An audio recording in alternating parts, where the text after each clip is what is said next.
My girlfriend is pregnant, so I'm divorcing you.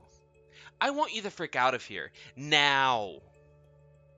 My husband said, and then he takes the hand of a woman I didn't recognize and thrusts divorce documents in my face. It's a very desperate situation, and under normal circumstances, I'd be distraught.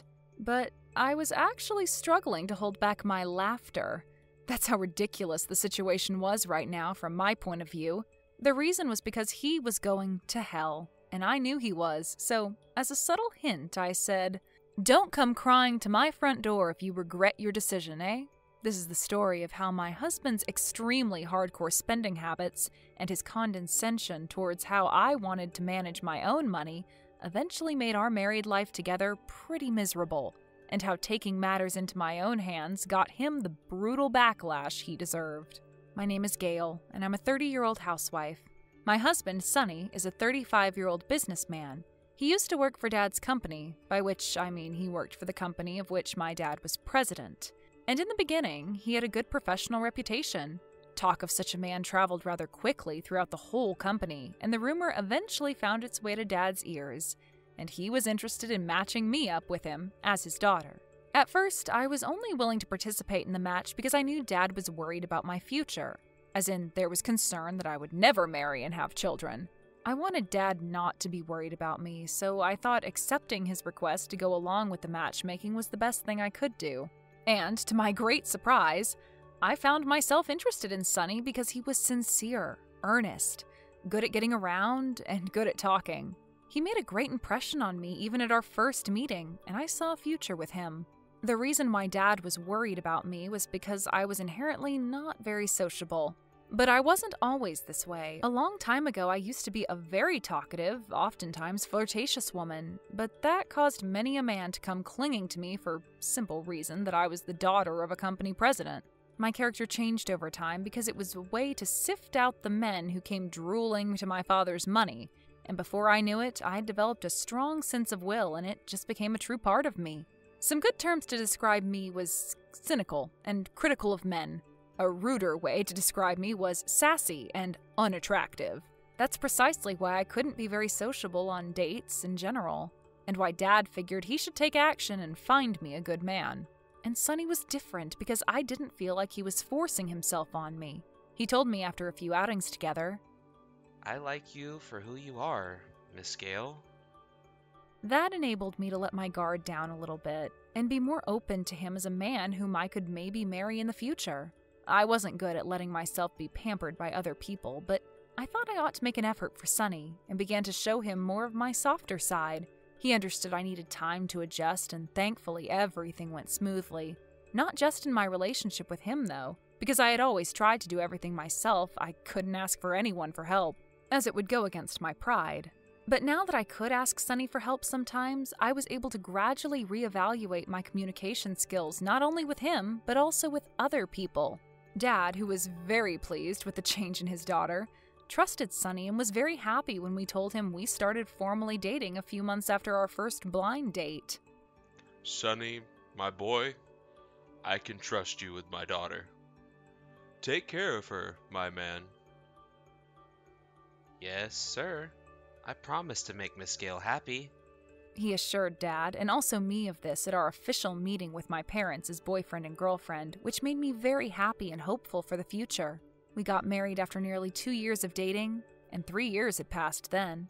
However, after 3 long years, you begin to get to know a lot of hidden things about the person you decided to be with for the rest of your life. For better or for worse, it can alter a relationship, and in my case, it was unfortunately for the worse.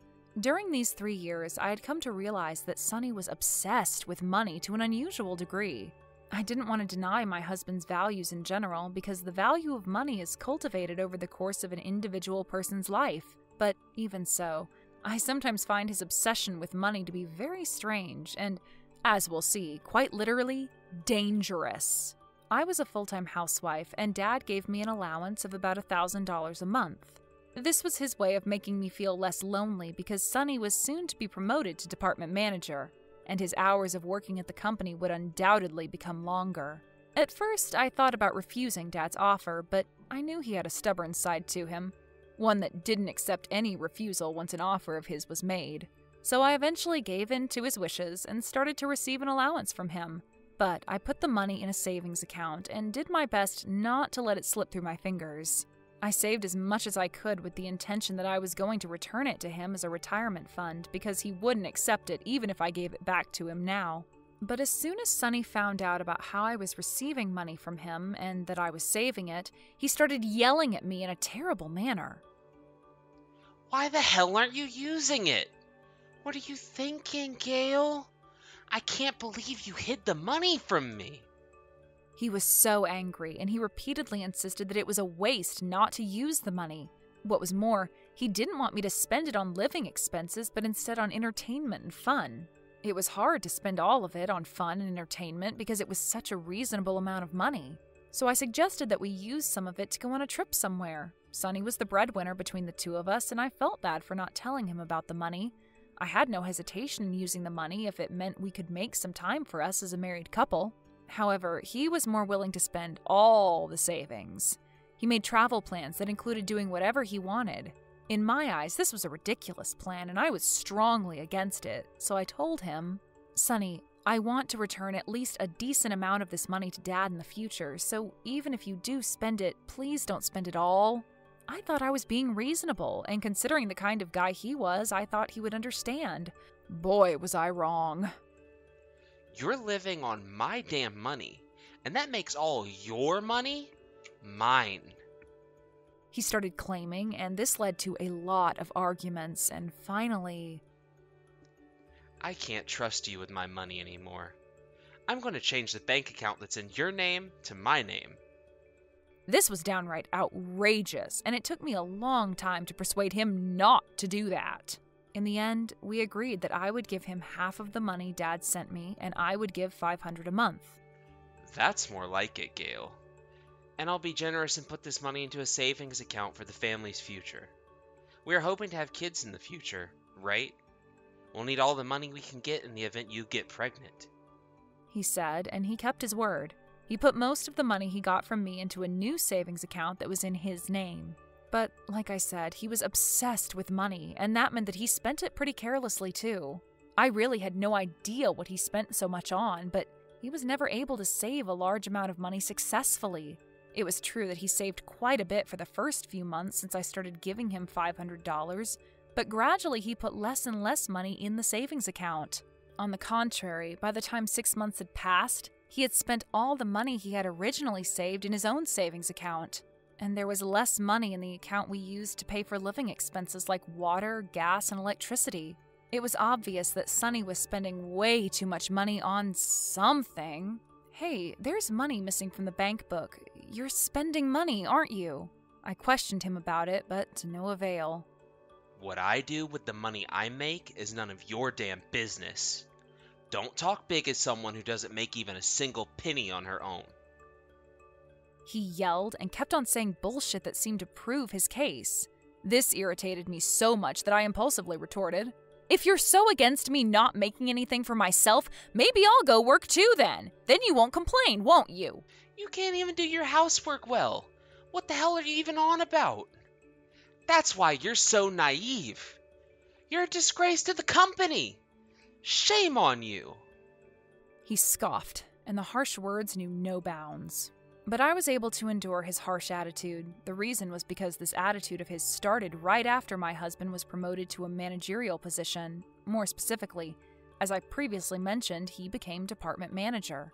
Therefore, he had far more things to do than before, and he came home far later than he did up until then.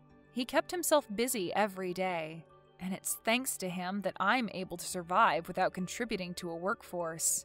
In the same manner, it was thanks to Dad being the breadwinner and center of the family that Mom was such a good housewife that took great care of the house and children. Because I grew up in such a home, I had a mentality that was different, and I convinced myself that Sonny was just tired and ill-tempered for the time being. Once things settle down, he'll be back to normal. I told myself that it must have been stress that made him shop more and spend more. That was literally all I could do to be okay with the situation. But then Sonny's arrogance escalated. He sold all the books and other things he didn't need and turned them into money, and the number of things in his room became pathetically small. His room had essentially become a space that was perfect for solitary confinement. Sonny was clearly acting very strangely, selling things in the house to get more money, and trying to cut food expenses by buying cheap bread and ordering me harshly to save money. He even tried to cut down our living expenses, which put me in a very difficult situation. Finally, he started selling my jewelry without my permission, and that was when enough was enough. I was furious. You've become a department manager, and your salary has gone up by a lot, and yet our living expenses are being cut, and you're constantly in need of money. Why? Shut up. I'm struggling so hard, Gail, and you're making things so difficult. Contribute at least a little to the family budget, eh? He got furious himself in response, but I refused to listen to him this time. By the end, not only was my father's allowance of $500 a month disappearing in an instant, but so was most of the money in our savings account. I was convinced that there was something wrong with Sonny, and after an agonizing hesitation, I used the accumulated allowance from Dad to hire a detective agency.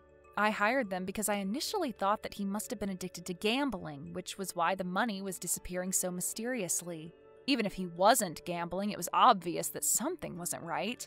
With how abnormally he was behaving, I was sure that the agency would reveal some kind of evidence, and sure enough, it did. And it was unlike anything I ever expected. The agency reported that my husband was seeing another woman. In other words, he was having an affair. I was absolutely stunned by this shocking revelation. Sonny was dating a woman who claimed to be the daughter of a wealthy family of successful investors, and he was buying expensive gifts to impress her. I was flabbergasted when I saw the evidence by the detective agency came pouring in. I was even more shocked to find out that my own husband was trying to impress a woman as he forced his own wife to save money. As soon as I realized this, I almost lost myself, more in anger than in sadness. My life with my husband was that difficult, and I was sick and tired of him and his stupid bullshit. The fact that he didn't see me as family anymore didn't frickin' matter at this point, but the fact did remain. My husband was neglecting our life together because he wanted to be supported by a rich woman, and in the process, verbally abused me so much every day. That angered me to no end. I was never going to forgive my husband or his adulterous bitch, and I was definitely going to take revenge on both of them. I hired the agency again and requested as much evidence as possible of my husband's infidelity and a background check on his adulteress before going back home. I unfortunately had to hold out a little longer until everything was ready to put him through hell. But the good news is that we've been talking less and less as a couple around then, and all he did when he opened his mouth was talk about money. So we spent a week in a frigid home without ever talking to each other, while I found a lawyer, packed up my stuff in secret, explained the situation to my parents, and made other preparations. I told my parents the bare minimum of details for now, that at the very least he had been unfaithful to me. They were very angry, but the reason why I only told them the bare minimum was because I wanted to take my own revenge into my own hands. So I had them promise to wait and be patient until I asked them to make the move. Don't worry about the money. Do what you must, darling. Consider it my way of atoning for introducing you to a man who wound up doing terrible things to you. Dad thankfully covered the cost of the credit agency. To be quite honest with you, his financial support was a great help to me, because I had run out of the accumulated allowance from Dad that I had fought through tears and blood to keep from my husband. A week later, I got a call from the agency telling me that the investigation was over. So I went to the agency to have the evidence explained to me, and then went to City Hall to get the divorce documents. As I was waiting for my husband to come home, he actually came through the front door with his lover. My girlfriend is pregnant, so I'm divorcing you. I want you to freak out of here, now, he said as he threw the divorce documents in my face. I'll be completely frank, I literally almost burst out laughing at the uncanny timing of his claim to divorce me, which by that point was not surprising in the slightest thanks to the evidence I had received from the agency. You have no idea how hard it was for me to hold back my laughter. And it was even harder to pretend to be calm and composed in front of my treasonous husband because it was so frickin' funny. Sonny was about to receive a miserable and painful retribution in due time, and in this moment, he was looking down at me with a cruel, condescending smirk on his face. But if I laughed, it would ruin my plans for revenge right then and there. I took a deep breath and exhaled. Don't come crying to my front door if you regret your decision, eh? Hey, looky what we have here. A sore loser. Oh, this is so precious. I ignored him, signed the divorce papers, packed up the remainder of my stuff, and left. Sonny seemed to think he's going to get needed with his sudden and unexpected declaration of divorce, and he must have been so happy that I was leaving so easily. He was that overjoyed that he actually started making out with the adulteress even before I left the room. I'll take all my stuff from the house, he retorted. I don't need any of your fricking stuff. I told him that I would ask the movers to come and pick up my stuff later, and I went back to my parents' house with a few suitcases full of clothes, accessories, documents, and other important personal belongings. Once I got settled in at my parents', I showed them all the evidence of his affair that I had gotten that day, and Dad became furious once again. If you hadn't told me about the affair, I would have marched right up to his pathetic, stupid face and beaten him up. Also, we can't have a person who is such a huge disgrace to our family, an unfaithful, adulterous bastard, and an important position in our company, he said, and immediately began the arrangements for Sonny's demotion. But this was not motivated solely by his personal grudge against him. In professional matters, the boss of a subordinate needs a rational reason to arrange the demotion of said subordinate. In other words, Dad couldn't use the newfound resentment he had for Sonny as solid grounds for demotion, as stupidly unreasonable as that sounds. And the fact that he was president was irrelevant. The board of stockholders were in charge of that. Indeed, more than half of Dad's actions later was because of his resentment, but luckily, there was another reason to justify Sonny's demotion, and this reason was strictly professional. Actually, Sonny's reputation within the company was in rapid decline due to his frequent negligence and mistakes. Ostensibly, Dad demoted him for that reason. Sonny was high on the idea that a rich, wealthy woman would provide for him, so he treated this veritable Armageddon to his career as a mere temporary setback. Who would want to work for a company like this anyway? Huh. I only went along with frickin' Gail because she is the boss's daughter, and I don't want a brusque, brash hog of a woman like that in my life. He spat and quit his job entirely. But a week later, that same demented Sonny with delusions of grandeur came crying to my parents' front door. He was ringing the intercom all morning. I'm so sorry. Please forgive me. I was so wrong, he sobbed as he got down on his knees. When I opened the door and saw him in such a state, I said, "Remember what I told you? Don't come crying to my front door if you regret your decision." Well, looks like you're doing exactly what I told you not to do.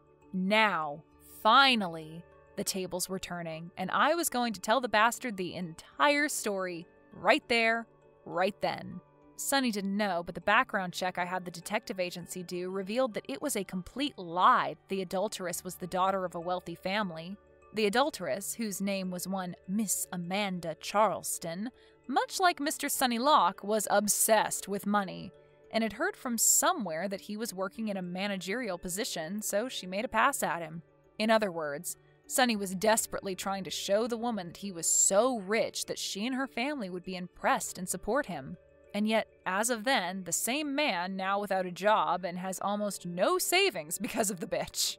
Furthermore, my lawyer is now finishing up the legal procedures to demand alimony, the division of property, and the money obtained from selling my own personal belongings without my permission. And the adulteress seemed to have given up on a man jobless, penniless, and with mountains of debt, and left him, saying that she is not interested in such a miserable creature.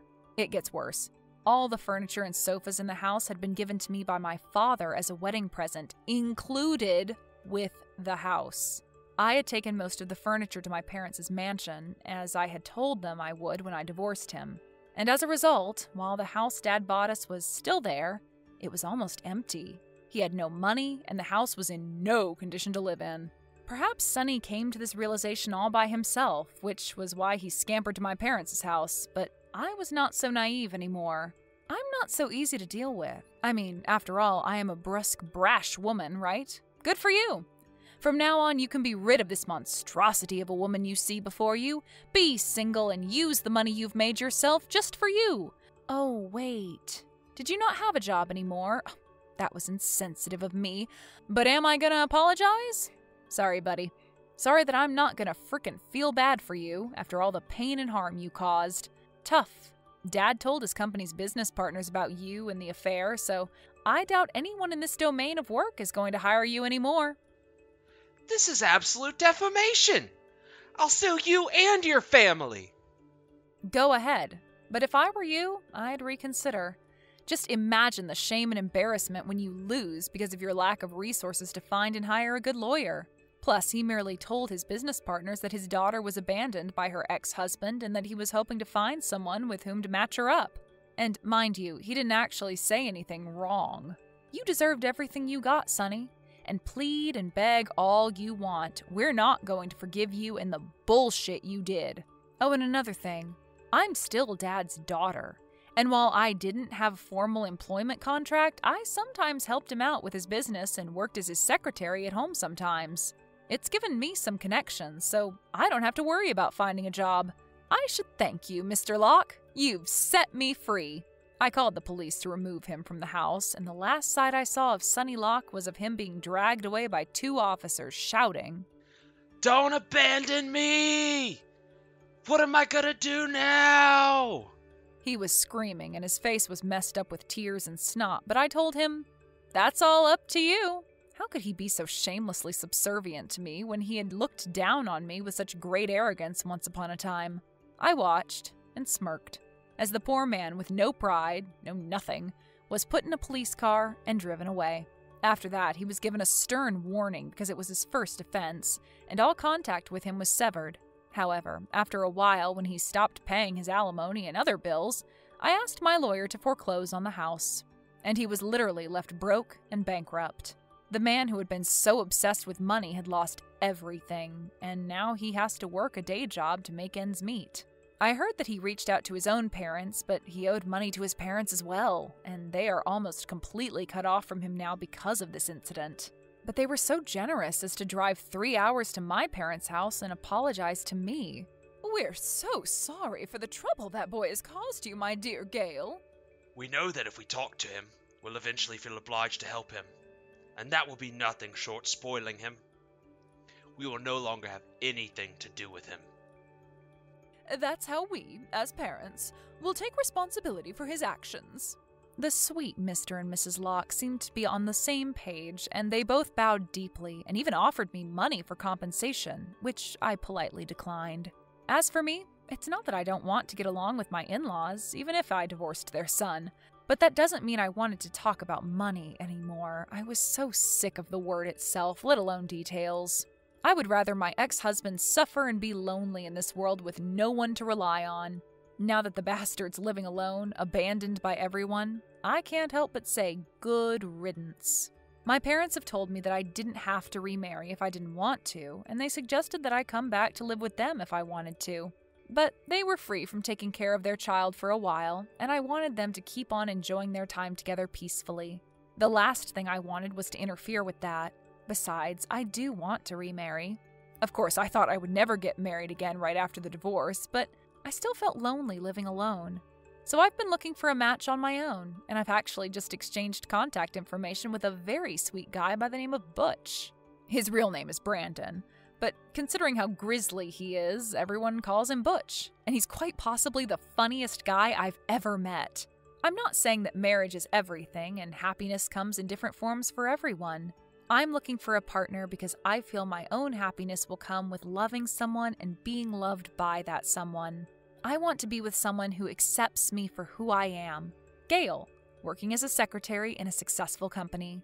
With this in mind, I walk out the front door and wave to Butch, waiting outside his car, which will take us to our date.